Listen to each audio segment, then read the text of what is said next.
नमस्कार दोस्तों, हमारे YouTube channel star study point में आप लोगों का स्वागत है। तो आइए आज इस वीडियो में हम लोग राजनीति शास्त्र के वित्त आयोग से कुछ प्रश्नों को हल करेंगे।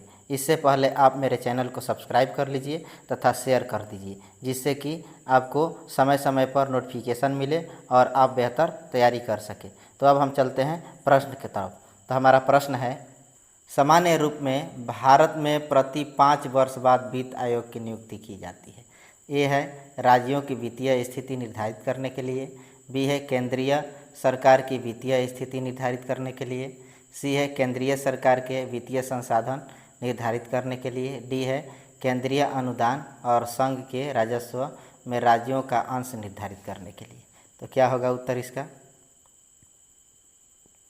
ऑप्शन जो है डी हो जाएगा। इस प्रश्न का उत्तर ऑप्शन डी हो जाएगा।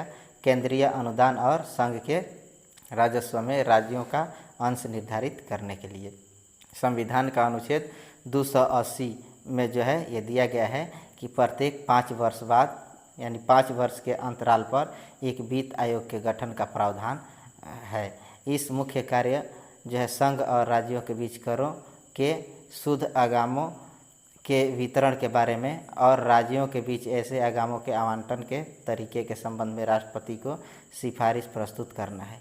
वित्त आयोग भारत की समेकित निधि से राज्यों के राजस्व में सहायता अनुदानों को शासित करने वाले सिद्धांतों को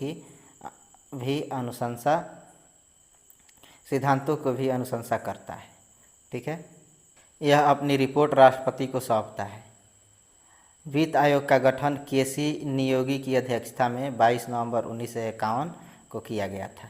ठीक है, अगला प्रश्न है, निम्न में से किस एक की सिफारिशों के आधार पर संघ एवं राज्यों के बीच वित्तीय वितरण होता है? तो ए है वित्त आयोग, बी है अंतर्राज्यीय काउंसिल और सी है योजना आयोग, डी है सहकारिता आयोग।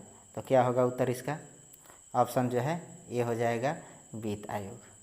अगला प्रश्न है, केंद्र तथा राज्यों के मध्य वित्त का विभाजन निम्न में से किसकी संस्तुतियों के आधार पर होता है? ए है योजना आयोग के, बी है लोक लेखा समिति के, सी है वित्त आयोग के और डी है राष्ट्रीय विकास परिषद के। तो क्या होगा उत्तर इसका? ऑप्शन जो है सी हो जाएगा वित्त आयोग के। अगला प्रश्न है, निम्नलिखित में से कौन केंद्र और राज्यों में राजस्व बंटवारे के लिए मापदंडों की अनुशंसा करता है? ए है वित्त आयोग, बी है अंतर्राज्यीय काउंसिल और सी है केंद्रीय वित्त मंत्रालय, डी है योजना आयोग। तो इस प्रश्न का उत्तर हो जाएगा ऑप्शन ए वित्त आयोग। ठीक है, अगला प्रश्न है, केंद्र एवं राज्यों के बीच करों की शुद्ध आय के वितरण के संदर्भ में निम्नलिखित में से कौन सी संस्था मूल सिद्धांत को निरूपित करेगी? ए है योजना आयोग, बी है राष्ट्रीय विकास परिषद, सी है वित्त आयोग और डी है केंद्रीय वित्त मंत्रालय। तो क्या होगा उत्तर इसका? ऑप्शन जो है सी हो जाएगा, जो है वित्त आयोग। ठीक है, अगला प्रश्न है, वित्त आयोग का गठन किया जाता है प्रत्येक ए है तीसरे वर्ष, बी है दूसरे वर्ष, सी है 5वें वर्ष, डी है 4थे वर्ष। तो क्या होगा उत्तर इसका? ऑप्शन जो है सी हो जाएगा 5वें वर्ष। अगला प्रश्न है, वित्त आयोग का गठन किया जाता है ए है 4 वर्ष की अवधि के लिए, बी है 5 वर्ष की अवधि के लिए, सी है 7 वर्ष की अवधि के लिए, डी है 10 वर्ष की अवधि के लिए। तो क्या होगा उत्तर इसका? ऑप्शन जो है बी हो जाएगा 5 वर्ष की अवधि के लिए। अगला प्रश्न है, निम्न कथनों पर विचार कीजिए। वित्त आयोग का कार्य है, एक है भारत की संचित निधि से धन निकालने की अनुमति देना, 2 है प्राप्त करों के भागों को राज्यों के बीच में बांटना, 3 है सहायता अनुदान के लिए राज्यों के आवेदनों पर विचार और 4 है संघ सरकार तथा राज्य सरकारें बजट के प्रावधानों के अनुसार करों की उगाही कर रही है या नहीं, इसकी देखरेख करना तथा उस पर रिपोर्ट देना। इनमें से कौन से कथन सही है? तो ए है केवल 1, बी है 2 और 3, सी है 3 और 4 और डी है 1, 2 और 4। तो क्या हो जाएगा उत्तर इसमें? 2 और 3। ठीक है, ऑप्शन 2 और 3 हो जाएगा।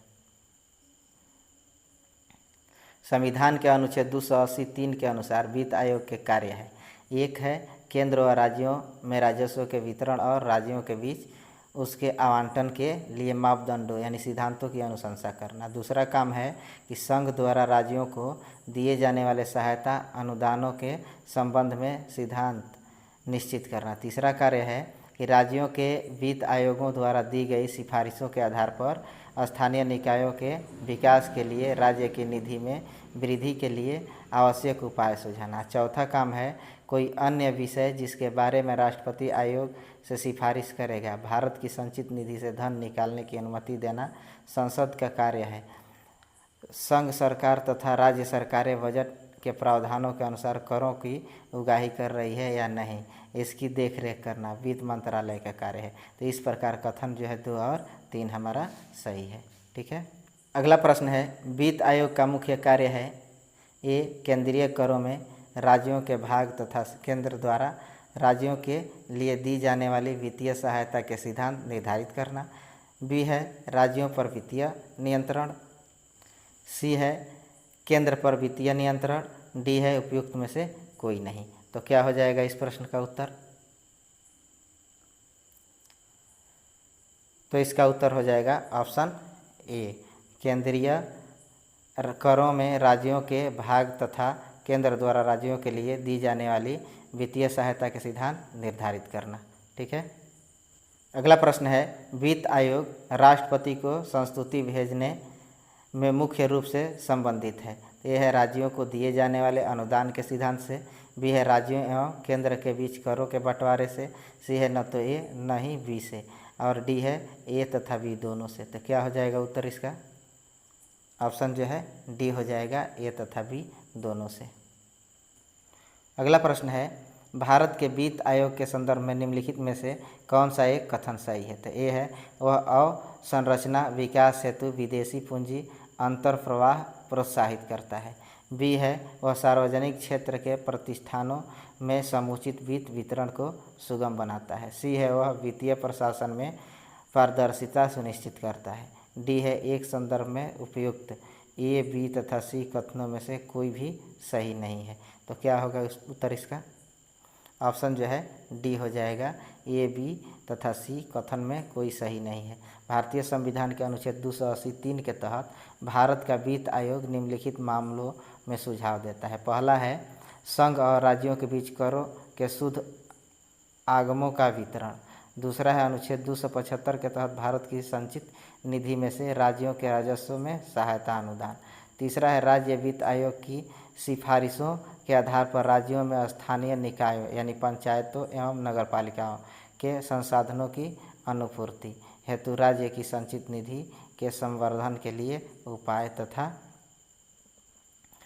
4 है सुदृढ़ वित्त के हित में अन्य कोई विषय को जो राष्ट्रपति आयोग को निर्दिष्ट करे। ठीक है। अगला प्रश्न है भारत में संघीय वित्त आयोग संबंध रखता है। तो ए है राज्यों के बीच वित्त से। बी है राज्यों एवं केंद्र के बीच वित्त से। सी है केंद्र एवं स्वशासित सरकारों के बीच वित्त से।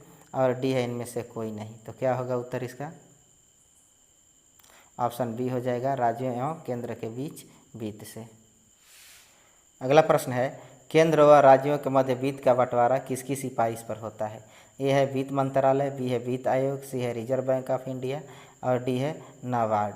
तो क्या होगा उत्तर इसका? ऑप्शन जो है बी हो जाएगा, वित्त आयोग।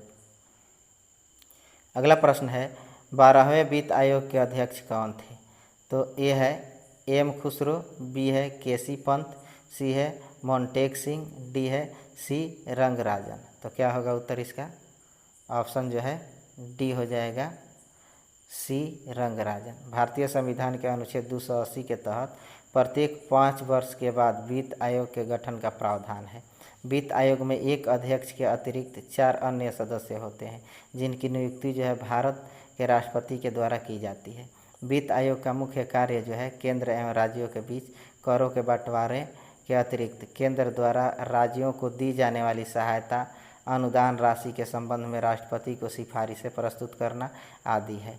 अनुच्छेद 281 के तहत राष्ट्रपति इन सिफारिशों को उन पर की गई कार्यवाहियों के स्पष्टीकारक ज्ञापन सहित संसद के प्रत्येक सदन के पटल पर रखवाता है। 12वें वित्त आयोग की अनुशंसाओं की संदर्भ अवधि वर्ष 2005 से वर्ष 2010 तक की थी। इसका अध्यक्ष रिजर्व बैंक के पूर्व गवर्नर डॉक्टर सी रंगराजन को बनाया गया था। 13वें वित्त आयोग के अध्यक्ष विजय केलकर थे। 14वें वित्त आयोग का जो है गठन डॉक्टर YV रेड्डी की अध्यक्षता में किया गया था। 15वें वित्त आयोग का गठन नवंबर 2017 में डॉक्टर NK सिंह की अध्यक्षता में किया गया था, जिसने वर्ष 2020-21 की संदर्भ अवधि हेतु अपनी पहली रिपोर्ट 5 दिसंबर 2019 को तथा वर्ष 2021-26 की संदर्भ अवधि हेतु अपनी दूसरी रिपोर्ट 9 नवंबर 2020 को राष्ट्रपति को सौंपी थी। ठीक है, तो चलिए दोस्तों, इस वीडियो का हमारा यह अंतिम प्रश्न था। इसी तरह के प्रश्नों के लिए आप जो है मेरे चैनल को अधिक से अधिक शेयर कीजिए तथा सब्सक्राइब कर लीजिए, जिससे और बेल आइकन को दबा दीजिए, जिससे कि आपको समय समय पर नोटिफिकेशन मिल जाए और आप जो है अपना बेहतर तैयारी कर सके। तो अब हम चलते हैं, धन्यवाद।